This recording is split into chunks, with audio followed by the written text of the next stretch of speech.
let's go ahead and get started. Again, thank you everybody and welcome. And thank you for joining this RPA industry educational webinar. Today we are joined by 4 of the industry leaders in the space of technology-enabled reusable packaging. Our session today is about how to define a successful business case return on investment as you're considering technology enabling your reusable packaging. For those of you not aware of who the Reusable Packaging Association is, the RPA is focused on accelerating the adoption and optimization of reusable packaging systems through both educational sessions like this and advocacy. This group's been around for more than 25 years, and we have very active RPA member committees that work on industry trends and industry educational type activities. Our committees include the retail e-commerce work stream, the sustainability work stream, and today we're joined by 4 members of our technology working group. And again, today our topic is how to define a successful business case ROI as you're considering this type of investment. Our session today is pretty straightforward. We're going to start with an introduction by each of our speakers. And then really the focus of our topic today is really going to be talking about how to define that use case. Our speakers today are going to share their experiences of what works and what hasn't worked. Secondly, understanding and creating and defining what are your expected actionable insights you expect.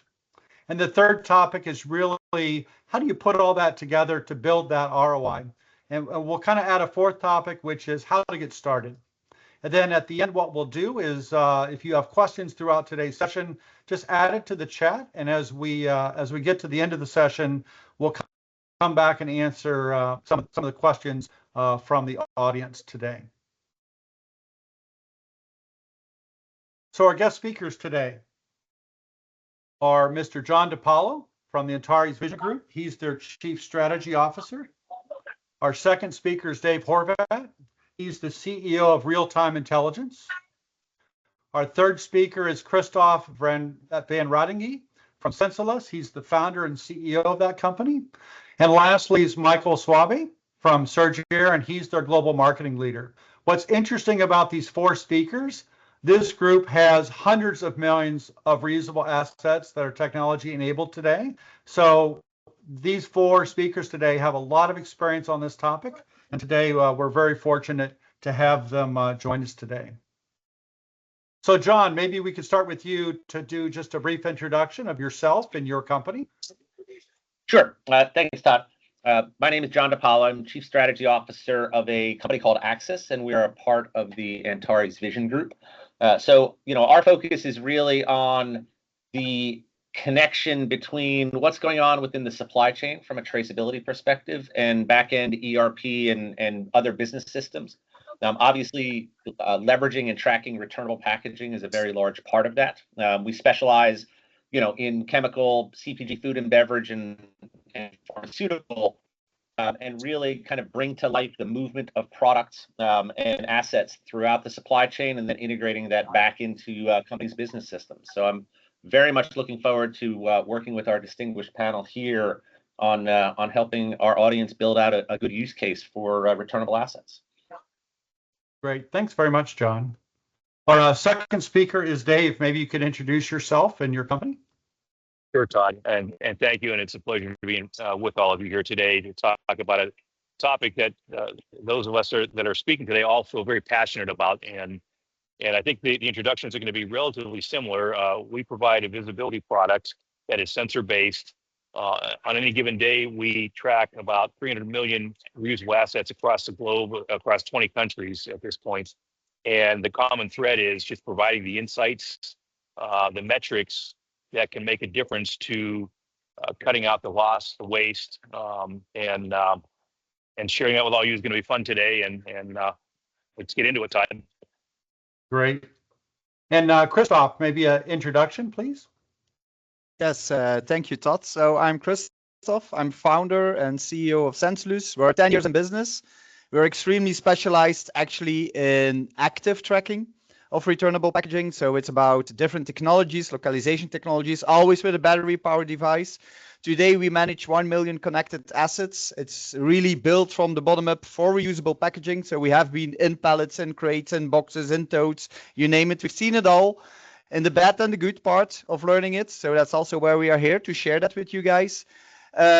We are very tech enabled, so really deep sight into the hardware. We really built our hardware. That's also where the secret is and our magic. And as such, we have grown the business based in Europe. So we are a European company, but we actually also have premises in Atlanta. And we are actually growing in the US to also bring that technology to your market. And we are here to really share the things that go well, but also the things that go wrong. So just ask those questions and we'll share it with you. Great. Thanks, Christoph. And lastly, Michael, if you could share just a little bit about yourself and Surgair. Yeah, thanks, Todd. Michael Schwab, Global Head of Marketing for Surgair. We, as Dave mentioned, we'll probably all give very similar introductions because we can. We come at this kind of a discussion of thinking about where is my stuff. Every manufacturer, every end customer has stuff that they care about tracking. Typically, and in most common cases, reusable or returnables are a large part of that. And so how do you answer the question of where's my stuff? Because without being able to answer that question, how do you move beyond that and build the business case for driving ROI and thinking through those things? So we come at it in similar ways to what you've heard described and look forward to participating with the panelists and the audience today to talk more about building that business case. Great. Thanks, Michael. Let's jump right into our topic. So I'll start with just a brief introduction. Again, what's interesting with the RPA and specifically our technology working group is our technology working group includes both users of technology enabled packaging, but also the technology and insights and data providers. So it's really our technology working group brings member companies of really the whole ecosystem around this topic. Our TWG member experiences include companies that are using technology to actively manage their logistics and supply chain networks.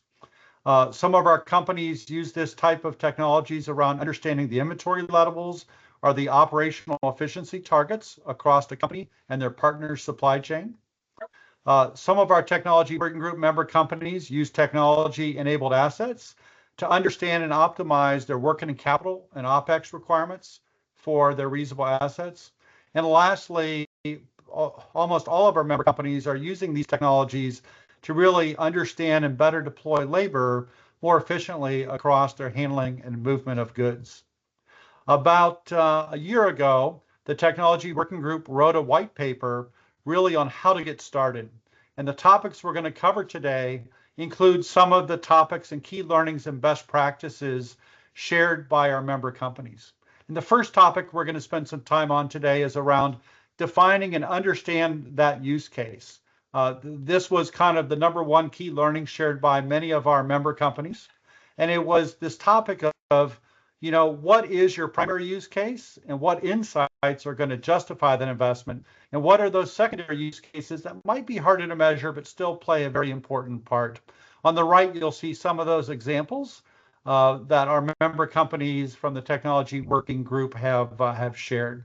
But I want to come again back to our panel today.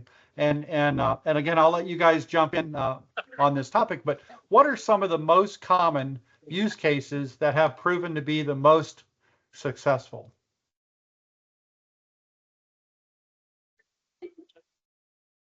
Todd, I'll actually jump in and help start here. And even before we start talking about the specific use cases, one of the things we coach customers and clients on, nearly everybody comes to the table or comes to a project or initiative of visibility with the same two primary objectives, almost to a T, and that's manage loss and manage cycle times or terms. Those are consistent across almost every visibility implementation that goes on. The difficulty comes when those two metrics alone sometimes present a challenge to get a project approved because they're a little bit iffy. There's not a complete confidence that is this going to solve those two by itself, and we're looking at a potential big infrastructure capital expense to get a project started. So you get people to get a little bit skittish and a little hesitant. But the thing that I typically I like to share with everybody in the universe that's looking at visibility platforms is I promise you that you don't have just 2 primary metrics or criteria that's going to drive your ROI. I promise you, you have at least 5, if not more. And once you start collecting data, it's amazing what the data will tell you, the stories, the opportunities it presents to you just by having the data.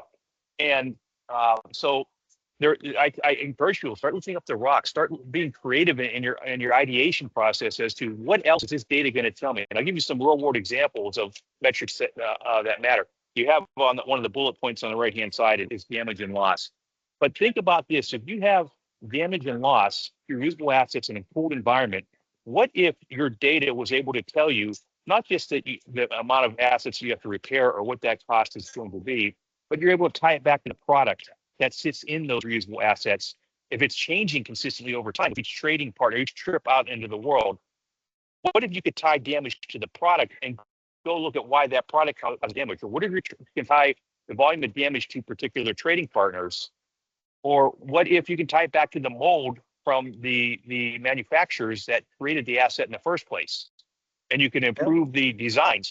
So I'd like to start this conversation with and the use case is to think about the plethora of metrics that data is going to give you to start telling you very powerful stories about what's going to happen and tie those into your ROI calculations. Figure out how to convert not just cycle times and loss to a return, but all those other metrics. How do you improve your entire supply chain and get that ROI calculation even stronger at the outset of your project? Great, thanks, Dave. How about John? What would you add, John? Yeah, so so Dave brings up some really good points around taking a look at different metrics and different use cases that make sense. And one of the things that we have seen on the returnable side is the purchasing and management of those returnables are often disconnected from companies' operations, and when that happens, we tend to see returnable assets go out, and then when they don't come back, the immediate reaction is, okay, well, we need to get more, right? And then bring them into the fleet. And rather than starting to sit down and tie together, from an operations perspective, how am I issuing these out? Where am I seeing problems in the field? And then starting to digest that information, we see that disconnect.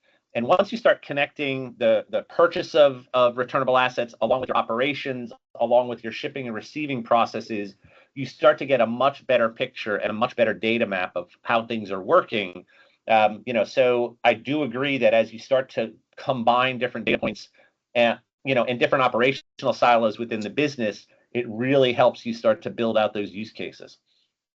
Great. Christoph, what would you add around use cases and your experiences with customers? Yeah, I can only confirm what both Dave and John mentioned is visibility is the start of everything. What we've learned is even sometimes in the beginning, it's very tough to pinpoint directly where is my ROI. But think about digitization in general. Once you create digital assets, there's an immense opportunity that will pop up. And often it's not even us who see that opportunity. It's the people in the business, the people in the processes, the people doing the daily job that sometimes they say, hey, now we can do this with the data. And it's a journey, to be honest. I think the best project he's seen is a champion of our buyer that says, I love the technology. I believe digitization is the right way. And when they use their creativity and their business knowledge and process knowledge, the ROI is proven very fast, to be honest. And you need a bit of a jump into technology, probably similar as we did with internet, as we did with conference systems, as we will do with AI, all of us. You need to do small jump, and often the business itself is sufficiently creative to make a good business case. And it all starts in the field, to be honest. You can have the best Excel, the best numbers. We have thousands of customers giving you all metrics, but inside the field with the people, you make the difference. That's great. That's great. And Michael, what has your experience been on finding that primary use cases that really do that ROI, make it successful? Michael? I think, the panelists all touched on great ideas. So I might go not necessarily a level up, but come at it from a slightly different approach, is depending on who's on the call today and what your roles are within your organizations or working with your customers to inject technology, is understanding that technology initiatives, digitalization initiatives often fail. And so how do we even allow ourselves to get past this point of potential failure, or even, being scared or hesitant with technology enablement, to get to the spot where everybody's willing to calculate an ROI?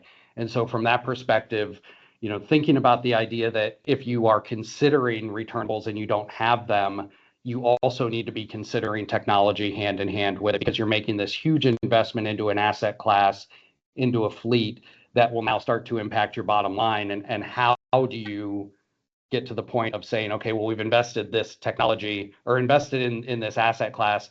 Oh, and by the way, now you need to invest some more in technology to track it all, right? So it's not a singular investment that needs to be viewed. I think, as John was talking a little bit about, when you go to an operational level, is, now you're investing in buying this stuff, this packaging, these racks, these containers.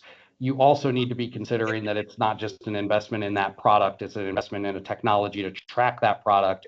Otherwise, that investment becomes harder to track, and you will inevitably lose, misplace, not understand where the containers are, sometimes within your own facilities. And so rather than go in and find that container, that item, because you can track it with technology, you may default to, let's just go buy more containers, or this container program failed because we didn't also track it and we can't understand it. We're not going to spend the time to walk around every day and hope that we find it.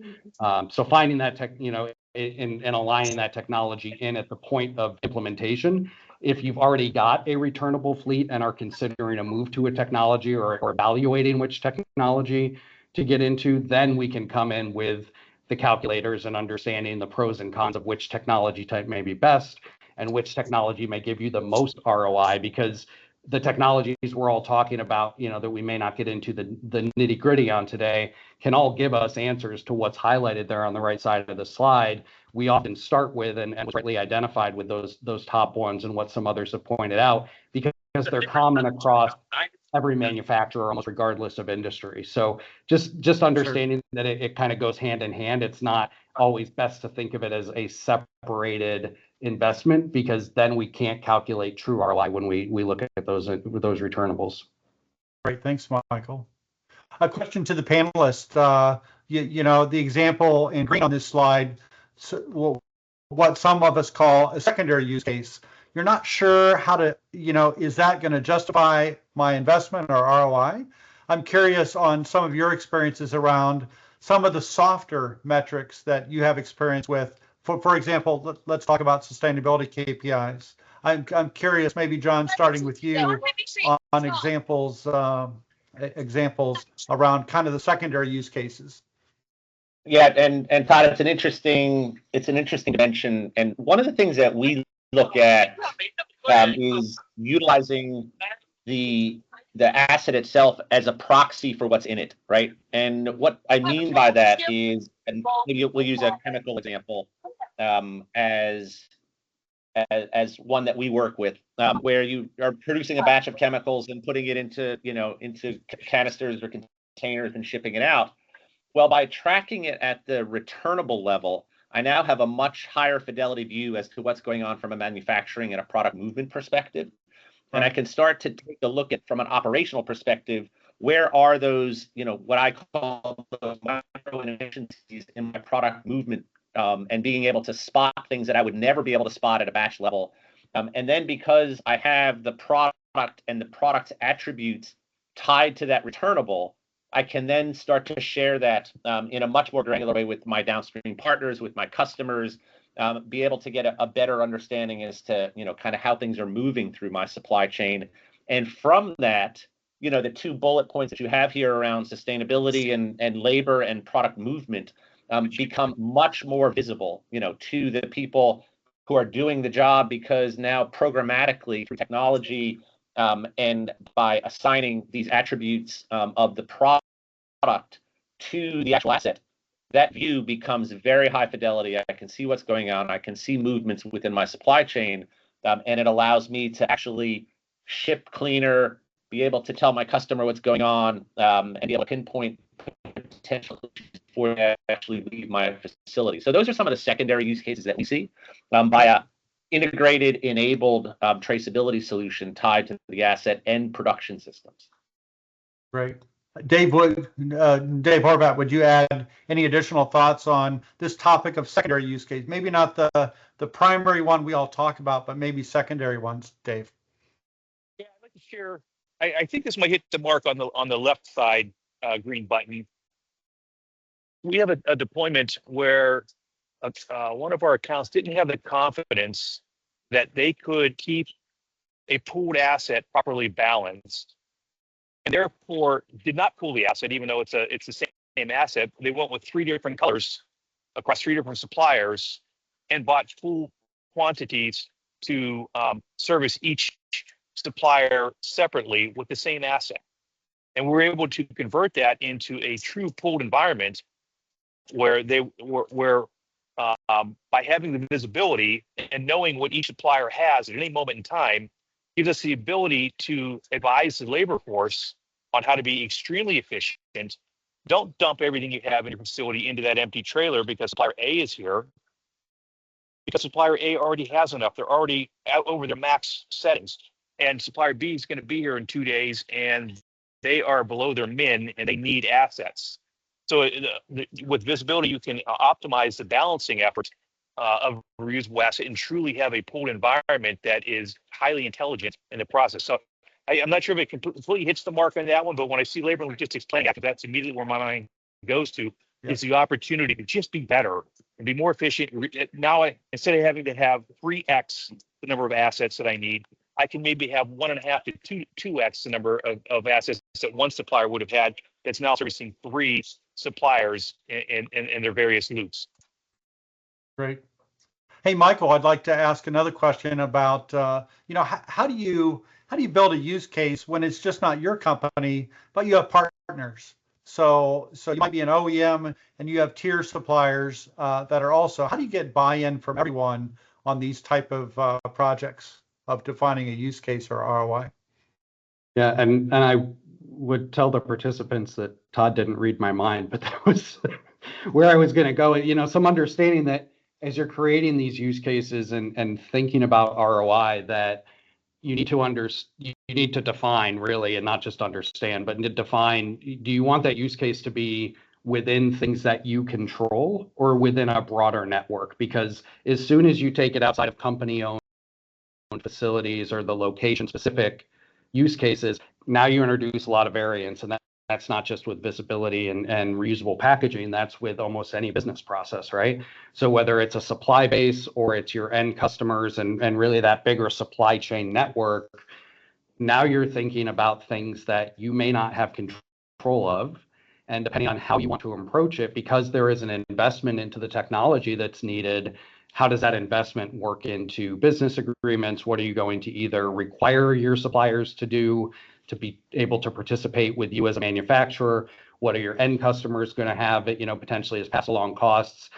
There's a lot of potentially, business, political kind of relationship things that get into play there. Sure. And so, we've seen customers that will, say, you are supplying me as an OEM.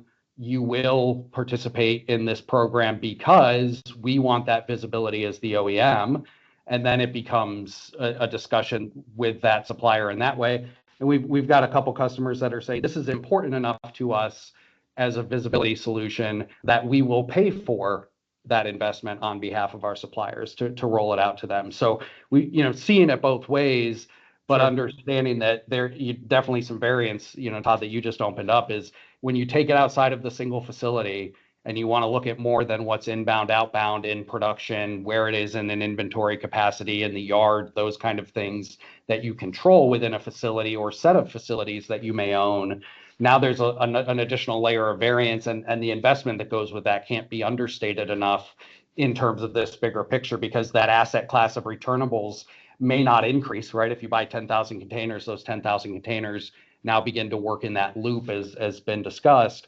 Sure. But the other end of that loop doesn't understand some of the same potential insights and intelligence that you get within your own facilities, unless there's hardware or technology installed at that end as well, potentially, depending on the technology that's being discussed. So understanding pros and cons of each technology, and sometimes even the willingness of that non-company person in the loop to invest in that or pay with that along with you to build that value and understand that value story with you becomes critical. So there's more than, and so a lot of times we'll start within a single facility or within a company owned set of facilities, because that's value that we can control. Those are use cases we can control. As soon as you extend it out to non-company owned facilities and supply Sure. based, you've got variables to take into account. Great. Hey, let's jump to our second topic, and this is the topic of insights. And the word insights, in my experience in the industry, has always been the buzzword. But for me, it's how do you create those actionable insights that move beyond strategy and move really into implementation? So you've defined your use case, you kind of know what you're looking for. How do you actually define what your expected insights are? And maybe Christoph, I'll start with you here. Is how do you build all that data into an actionable insight that really drives that ROI? What's your experience been, Christoph? First of all, and I think it was mentioned before, we're a bit in a multifaceted thing where a lot of things contribute to the use case. What we learned is really focus and start with also the people in the field. They have a real pain. And if you solve the real pain of people out there in the field doing the things, you already have a lot of the things solved. Because those are really the guys that will tell to you, hey, this is really helping me out. It's really what I need. What we also see, it's a journey, because we've done so many projects, and I think all of the panel speakers here have done so many cases, so many projects, that you have a rich database of all the potential improvements you can bring in your use case. But you take your new prospect or your new customer on a journey, and you explain what will be possible. But solve a small, very dedicated pain of the people, and then show them what you can do more. And this is the best way to bring the use case.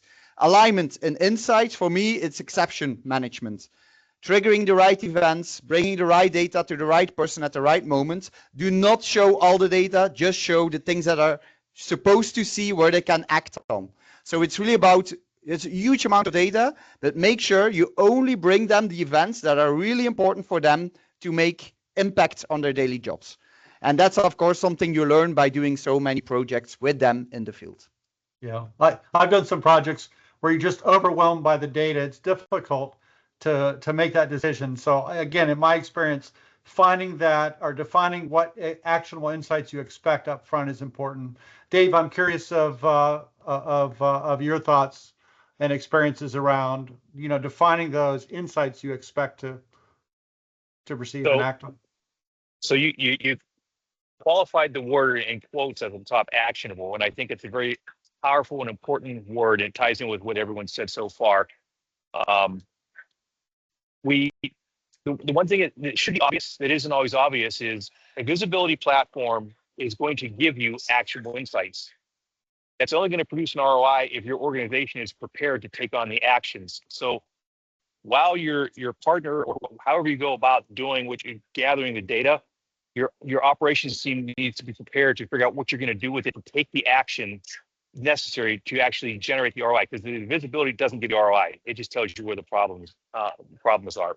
That's the first thing I would share. The second thing I would share is when we put a sensor-based visibility platform in place, I tell customers that our objective for every data point that we get is to attach the 5 W's we all learn in school as much of the time as we can. The who, what, where, when, and why.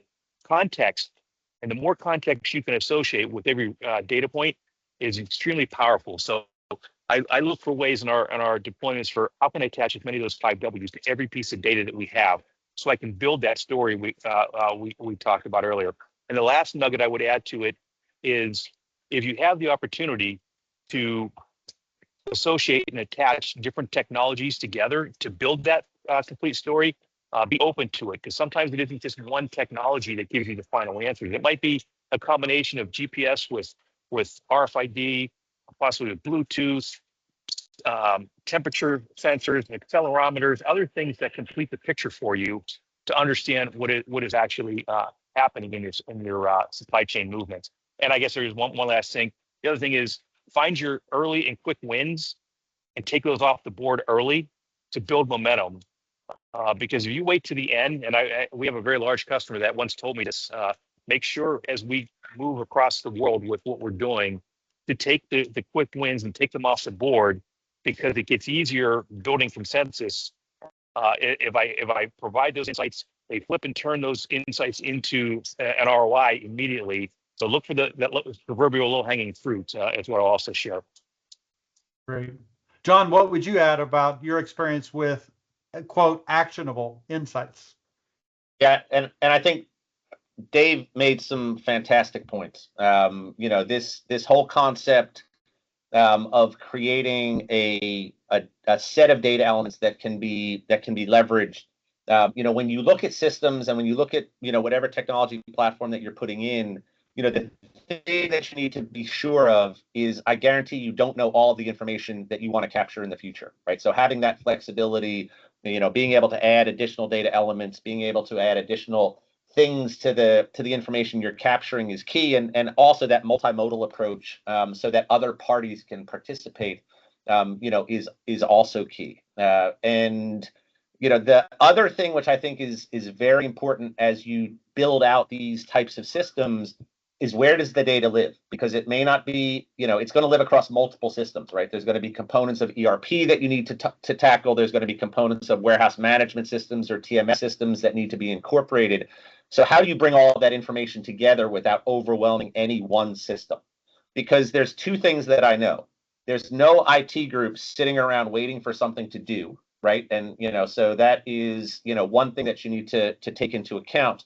And the other thing that you need to take into account as you're building this up is that being able to create, a project that is quickly implemented, has success, the quick wins that Dave talked about, because news travels very fast throughout organizations. If you have a very challenging initial implementation, they know about you before you get to site number 2. Right. So let's make sure that site number 1 is the poster child for success of traceability and creating value, so that when you go to site number 2 and beyond, that they welcome that into the facility and into their processes, because they know it's going to be better. So that was a little bit around actionable insights, but I think you need to think about those things as you bring this forward, because there's nothing worse than a never-ending project that doesn't provide results.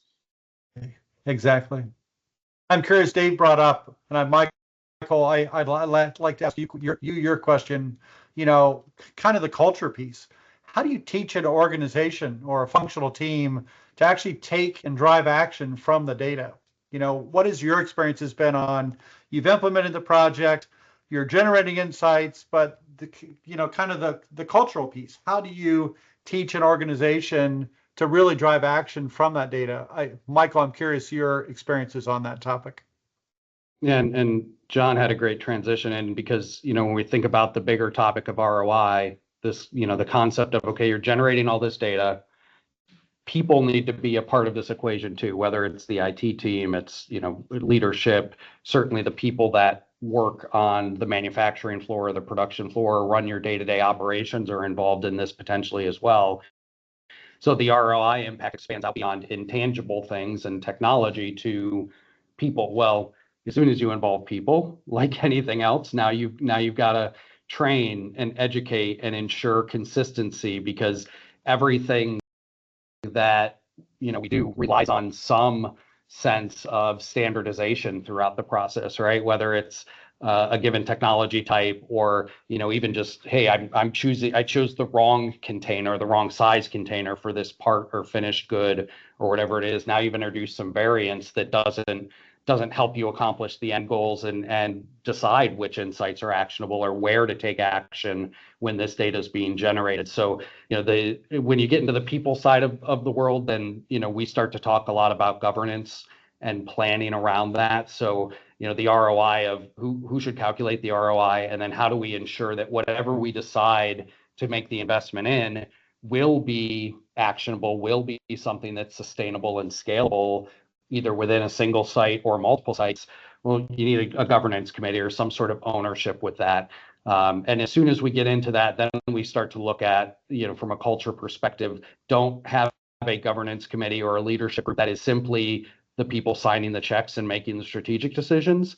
Involve the people that are touching the returnable containers, touching the technology every day if that's involved, so that they understand what's happening in practice and in application, and not just what's happening strategically. Because if we ultimately want to calculate that ROI, we can do that purely at a cost investment level, but can we maximize it? Can we get more ROI out of it because we change our process to supplement something, or find a way to solve a worker challenge and automate something and reallocate human labor to a more skilled task that they may not need to take on anymore. So things that involve people and can impact cultural. How do you feel about your job? Can I do my job quicker, easier, faster, more informed? Do I know where to go work every day because the data that's being collected gives me those kinds of insights? So, defining those ROI cases does have a human component to it that I'm glad we kind of got a chance to touch on here a little bit. Great. Hey, look, this is perfect. Christoph, you've been talking about this in a few of your answers around the people piece. Christoph, what has your experience has been on not the implementation, but how do you get employees at all levels engaged and involved in the insights so they can take actions? I'm curious, Christoph, your thoughts on that topic. Well, there's something that I learned just by the many projects is, first of all, people already used to a lot of screens and a lot of things. So you better integrate with the things they are used to work with. For example, imagine they have already a planning system. You better sometimes inject insights and data and process data in their existing systems, so they don't need to look at other screens, because that confuses people having 2 screens or 3 screens. And I think also I'm really come from the field, and the basics is, if you help people and they feel it makes a daily difference in their job, this is where really things change. And I will, a very short anecdote. I had one times we implemented a yard management system, very big yard, construction yard, and there was someone who was responsible for asset management, and there was a bike. And he said, Christoph, you changed my job, because I was mostly biking half an hour a day just to find back my assets. And now I just find it in the app and I know where to go. So those little things make people believe in what you do, because it changes their daily job. Technology is there to help. You will never be on your smartphone using 10 times the same application if it's not supporting you and bringing what you expect from it. So really focus on what is helping the people to make a difference. That's great, Christoph. Thank you. And the third area we want to talk about today is, again, from our member companies of the TWG, is really, how do you actually, when it all comes down to it, how do you build that economic case of your business case? And how do you build in your business case both the typical operations, but we've talked a little bit about exception-based operations. And the question is for the panel, how do you build that business case? I'm curious. I've been part of teams where it gets too complicated because everybody wants to be involved. But maybe Dave, we'll start with you. How does a company successfully build that business case, either in their own company or across their partner network? I'm curious, what's the best way to get started on building that business case, Dave? I'm going to try to be brief, which I have difficulty doing, as you know, Todd, but I'm going to do my best. Because it's really interesting, because reusable assets in our world come in 2 distinct dimensions: really expensive, low volume, or relatively low cost, but extremely high volume.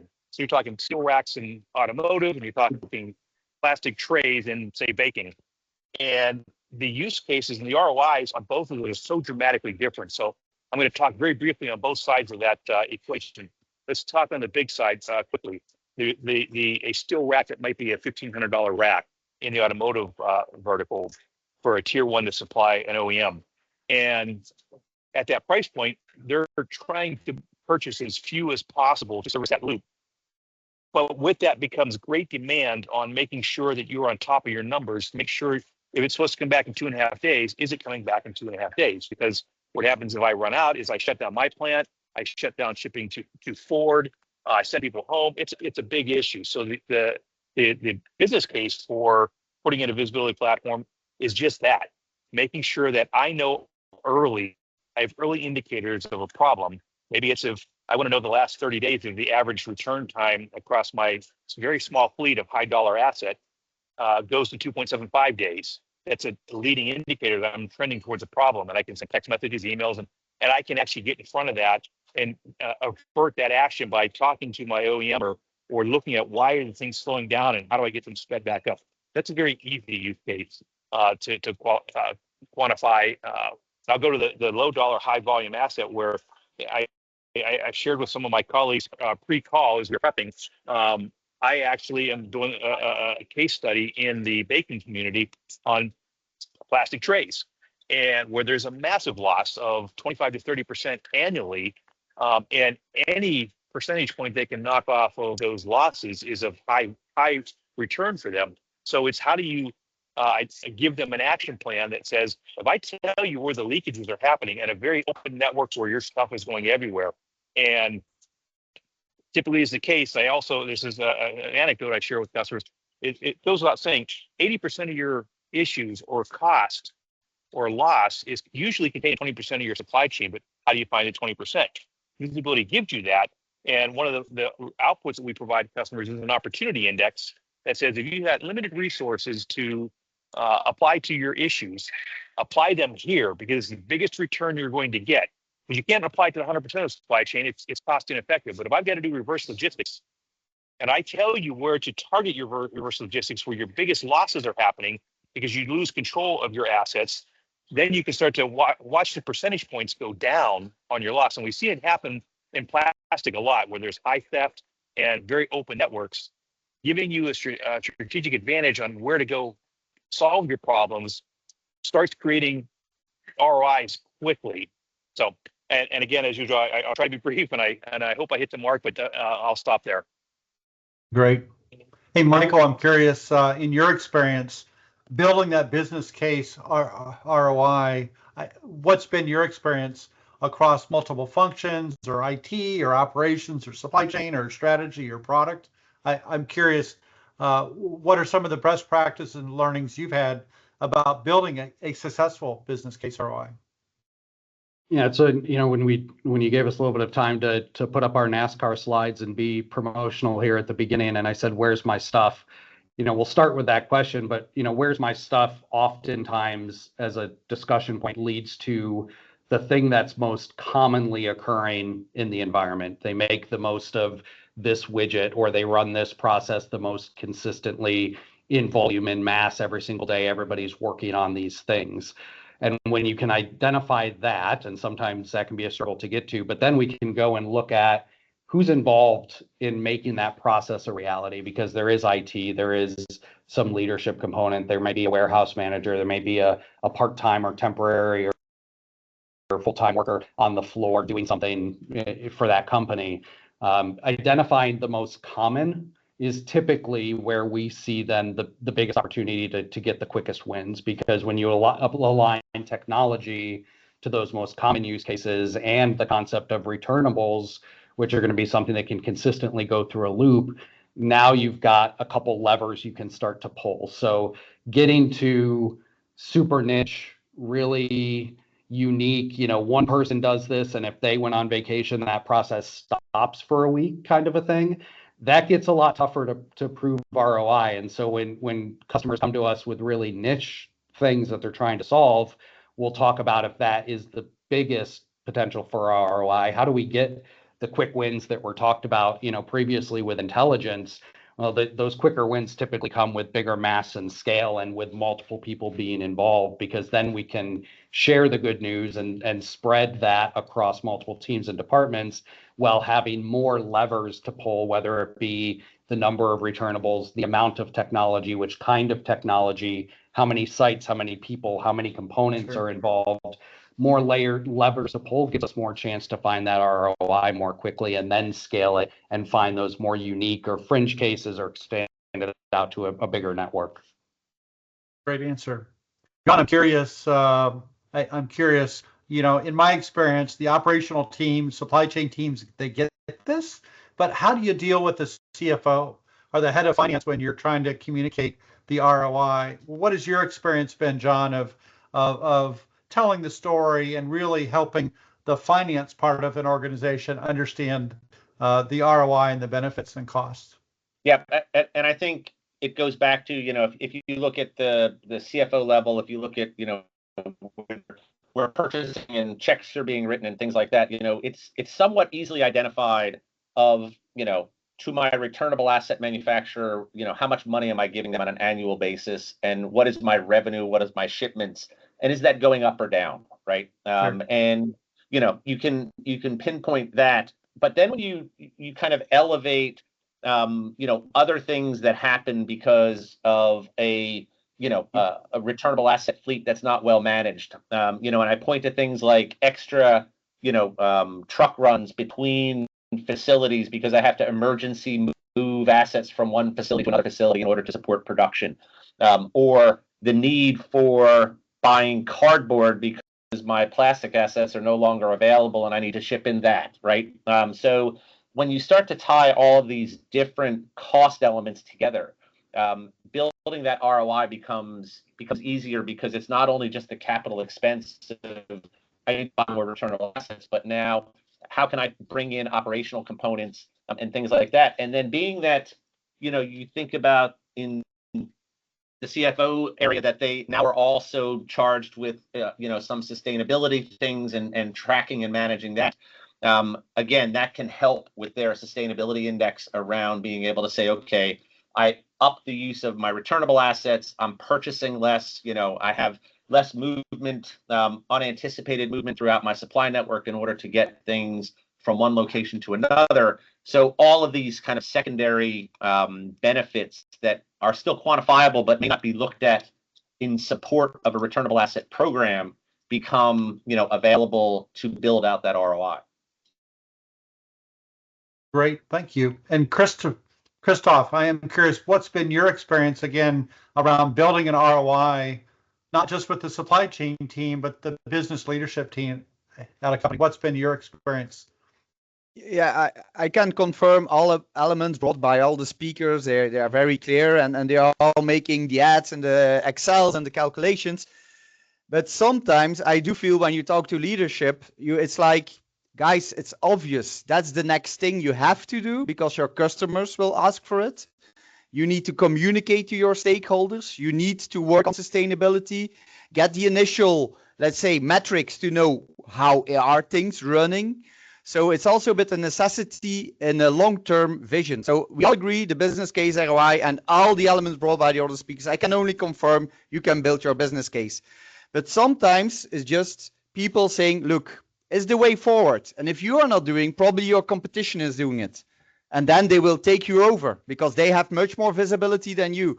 So the competitive index for being the winner in your segment should never be underestimated. And it's certainly secondary use case, but it's something that does work at the C-level where people say, whoa, hey, if competition has this data and this visibility and we don't have it, we will be less efficient and we will actually lose customers. So it's a multifaceted problem, and I don't think it's the biggest blocker. The biggest blocker in everything about reusable packaging and technology-enabled reusable packaging is it a priority, yes or no? And you have just to pull all the tricks to make clear, guys, this is a priority. This is the next thing, and you have to be on that ship. So that's what I think about the business case. Great, thanks, Christoph. Hey, before we move to kind of questions from the audience, again, if you have questions, please add them in the chat or Q&A area. I'd like to just kind of, what's the one thing our audience needs to think about before they start, implement, or add more technology to their reusable packaging? Kind of what's the one takeaway that you would share with the audience today? Michael, maybe we'll start with you. Yeah, I think that I would reiterate a little bit of what was said earlier is if you're looking at a reusable, returnable asset fleet, packaging in general, and not also considering technology along with it, and there are many kinds of technology that could be applied to track it. you're potentially just doing yourself a disservice or not acting in the best interest of your organization. And that's not to say come work with Surgair or any of the other panelist companies on the call today, but to understand that you're making a significant investment at the capital line of your organization, to not be able to justify why and align that with some sort of technology to give you those answers, because there's really not many other ways out there to do that. You're doing something with a little bit of a blind spot on the other side of the fence, if you will. So they go hand in hand. There are multiple ways to approach it, but you have to think about both of them together before you get into the nuance of which ROI you're going to try to track and how you're going to manage that over time. Great. How about you, John? What's the one thing you would leave our audience with today as they consider investing in technology-enabled reusable packaging? Yeah, I used this one in the past, but it's what I call kind of the 3 Ps of any implementation, right? Which is pilot becomes production and production becomes permanent. So, when you're thinking about what you're going to start with and how you think about bringing people in, make sure that pilot includes different stakeholders, not the best way of doing it, but includes real world things, because once you move that, kind of from that pilot to production, it's very difficult to make wholesale changes to it, right? So, just think about, how am I going to get started? Who am I going to involve in the process? And don't try to boil the ocean, but make it a real world solution that you can put in successfully and learn from. Great. Christoph, what would your one takeaway be for our audience today? Yeah, focus on adoption. It's not a technology problem. It's not an ROI problem. It's just about adoption. How can you define something where the people of your teams at all levels think this is right and we will adopt it, and then it will become sustainable? And that's something we cannot solve. We can support all the rest, technology, ROI. We have all the books. We can all help you out. But make sure that you have the secret ingredient, the magic bullet, how to adopt this, that people use it so it becomes a sustainable advantage for the company. Right. And Dave, what would your one big takeaway for our audience today be from your experiences? I'm going to line up pretty close to Mike. I'm going to build on what he suggested. And it's just that make the big leap of faith or assumption that your data collection is going to both work properly and give you a lot of insights. Focus on what you're going to do with those insights. Have an action plan and buy-in from those that have to take action. Have that prepared, because otherwise you've done a big science project with no reward. So I would have that plan ready. That's great. Let's go ahead and jump to questions. I see a few of them here in the queue. And one question just for our group is, it seems that a significant barrier to entry is CapEx investment for sensor or devices up front. How can this be mitigated to enable a better adoption? Who would like to answer that one? I can maybe go, Todd, a little bit on that. Sure. You're 100% right. Regardless of technology, and for those maybe not as familiar with the technology types, right? RFID, Bluetooth, GPS, ultra wideband are a handful of them that get used in many different technology scenarios, and they all have pros and cons to when and how to use them. But they all involve an investment of some sort, right? Whether you're trying to build an ROI case around pure investment to cost savings or investment to time and labor savings and things of that nature, you can look at mitigating, offsetting that pretty quickly. And then there can be some ROIs that take a lot longer to scale and to come to fruition. The investment's the investment, right? And much like many other things, the more you buy of the technology, the less expensive the per piece price is or the per item price might be.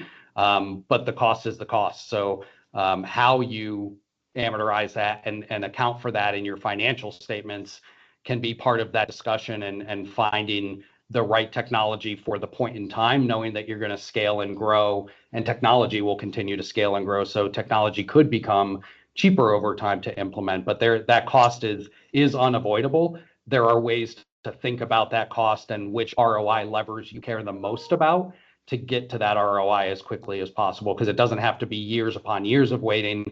It could be within 3, 4, 6 months before you start to see some ROI, which is a little bit more acceptable in a financial cycle. Great.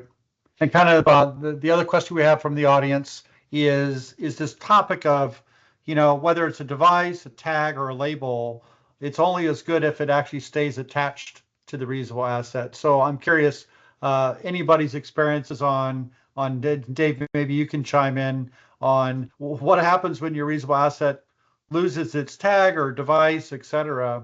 What's your experiences been, Dave or Christoph? I'll pass that to both you guys. Or I'll give you the obvious answer to your question is painfully obvious. When it loses its tracking capability, you're not tracking it anymore. That's obvious. So Yep. So let's talk about how to avoid that. There are a couple Reusable Packaging Association member companies that are actually, I believe, both these companies are on the technology working group. I know one of them is for sure. One of my accounts uses a testing facility that they stress test anything that's adhesive attached to simulate a 10-year environment of heat, inclement weather, and all that stuff to find out if a label is going to survive and stick. And I will tell you, there's a company you can call. Tim Brews, he'll give you a referral. I don't want to do it here on the call, but there's some great adhesives out there, and there's some really terrible ones. I got to tell you, I just experienced it this week where a customer said, "Yeah, we're picking them up off the tags off the floor." Well, I don't need to track the floor, and I'm not tracking what I wanted to track. So find the right adhesive for your environment, and there are lots of choices. But test before you put a big investment in to the labels you're going to select, and make sure they're going to survive your environment and your elements over time. Great. Christoph, I'm curious your experiences about making sure your tags or devices stay attached to the asset. I'm curious your experience quickly. First of all, the real truth is always out there in the field. You can have the best experiments and do everything, but the real out there environment is quite harsh. In the retrofit, it's already mentioned by Dave, adhesives are amazing. What you can do, I mean, most people will know, but even airplanes are now with adhesives. So in the retrofit, really, you have your reusable packaging and you want to put retrofit technology on it. Adhesives are very good. When you look at the other side, we also see a lot of integration in packaging. So a lot of packaging is double-sided or double-side molds, where you can actually have ways to have it integrated natively. So it's actually designed in the packaging. And according to me, that will be the future. I think the real adoption at scale will happen when it's actually retrofitted from production in the mold, for example, in a pallet. But of course, it's an evolution and adhesives are doing well. But again, let's talk in the field. We have been out there with many customers and many types of assets.